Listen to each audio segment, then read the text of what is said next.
तर सामनातून सुद्धा पंतप्रधान नरेंद्र मोदींवर आता हल्लाबोल करण्यात येतोय। सर्व दहशतवादी हल्ले हे मोदींच्या काळात झाले असं सांगण्यात येत आहे। हल्ल्याचं राजकारण करून भाजपनं मतं मागितली। ऑपरेशन सिंदूर नावामागेही भावनिक राजकारण असल्याचं सामनात म्हटलेलं आहे। पाहूया सामनात नेमकं काय म्हटलंय। उरी, पठाणकोट, पुलवामा आणि पहलगामचे दहशतवादी हल्ले हे मोदींच्या काळात झाले। या सगळ्या हल्ल्याचं राजकारण करून भाजपनं मतं मागितली,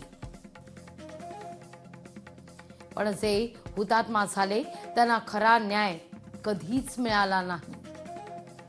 ऑपरेशन सिंदूर या नावामागे देखील एक भावनिक राजकारण आहे। सिंदूर पुसलेल्या लाडक्या बहिणींचा बदला पूर्ण झाला का, शांतिप्रिय मोदींनी सांगावं असं सांगण्यात येत आहे सामनात।